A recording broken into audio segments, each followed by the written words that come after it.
Hi, I'm your garden girl. It might be hard to tell from the weather outside, but it's finally time to start your garden. Today's episode will talk about light shelves and how to get ready to start your seeds. I'm a little bit ahead of you. I've already started my seeds, but I'm going to tell you how I did that. I've been gardening seriously for about 4 years, but I'm a total amateur and I have to admit that I have never succeeded at starting seeds. So hopefully this year will be the year where I can actually plant plants that I started myself. The first way I'm going to do that is from building light shelves. So let's talk about the things, we'll recap what I've learned in my failures over the last 4 years. I've learned 3 hard lessons. The first lesson is some things are better just planted directly in the ground. This would include any kind of cucumber or squash, throw it in the ground. Root vegetables, including carrots, beets, radishes, throw them in the ground. Legumes, beans, peas, throw them in the ground. Usually anything that has a bigger seed, even corn, is so much better off just going directly in the ground and not wasting your time starting them on your light shelves. The second thing I've learned is that you need a quiet, child and pet-free area to start your seeds. In the past, I've started them on top of radiators, which is bad because it basically fried them, so I lost that crop. And then I moved to a sunny windowsill, which is the same windowsill that my cats love to sleep in, so it gave them a nice little snack while they were taking their afternoon nap, so I lost that whole crop. And yeah, finally we're moving to the light shelves. So hopefully this quiet corner in my husband's tool room in the basement will be the perfect recipe for seed starting success. And the last thing that I've learned in my 4 years of seed starting failures is that it's okay if you fail. It's not a big deal because you really can always go to your garden center or Home Depot and buy pre-started plants right before you're ready to plant your garden. And that's why we do this about 8 to 10 weeks out, depending on your area, why we get our seeds started. So if you do fail, no big deal. You can just go buy the plants, which is what I've had to do every single year. So let's talk about my light shelves. I looked online. I was this close to buying one of the fancy ones with the lights that go up and down, and then I thought, that's not very environmentally friendly and it's not very smart either. So I'm sure I have something around the house that I could use. And I remembered I had these shelves. I bought these, I think at Target for about $25 a few years ago for garage organization, and we don't use them anymore. So I've decided to repurpose them for my light shelves. Now there are a few quirks when you repurpose something, so you have to think outside the box and be creative. The first problem I encountered was that obviously a light is not going to attach to this bumpy surface. Whatever shall I do?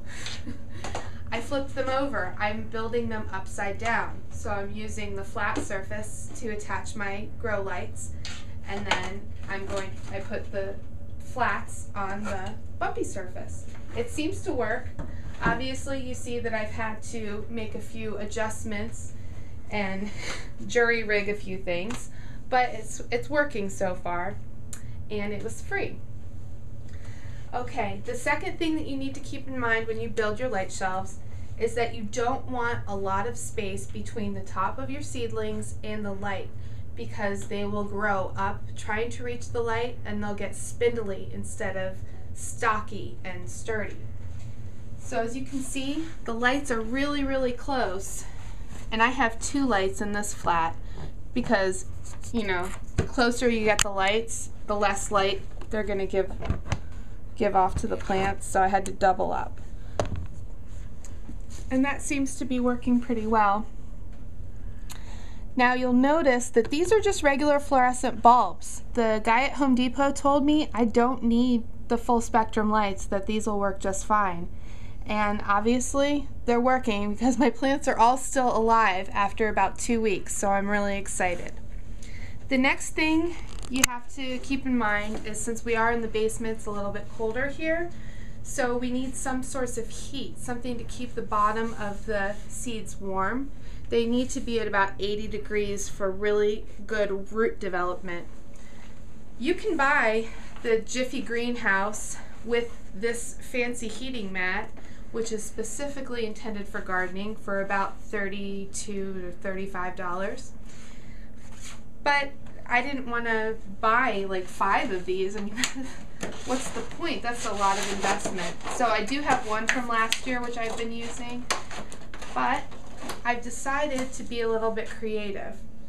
I did some research online, and some people were recommending using regular wet-proof multi-heating pads. With, as long as it has a low setting and it's wet-proof, it should be okay. I'm not going to make any claims that your house won't burn down, but people use electric blankets and stuff, and I think that this is even safer than that. When you do use a heating pad, make sure that you have something between any kind of water and your heating pad. As you can see in this flat, this isn't open. It's a completely closed container, and then the heating pad lays on something underneath. So you'll want to mimic that kind of setup for that. And as you can see here, here's a heating pad that I have, and it's just laying right underneath there. And on the low setting, it does stay at about 80 degrees, so it seems to be working for these little guys. Oh, I've got a sprout coming up back there. Yay! We'll let them sit. When your seedlings do sprout, make sure that you turn the light off after about 12 to 14 hours and give them time to rest. They will not grow any faster if you leave the light on 24/7. But if there are no seedlings emerging yet, you can leave the light on all day, all night, and that will encourage them to come up. Well, that's all I have for this segment. In the next segment, I will talk about repurposing things around the house to start your seedlings. You don't have to go, even though I'm totally guilty of it, and spend money on the Jiffy greenhouses. There are plenty of things that you have lying around the house that can be used to start seeds. Thanks so much for joining me in my adventures in gardening. Check my Twitter feed at Your Garden Girl for more tips and to find out when more episodes are posted. Thanks for watching, and happy gardening!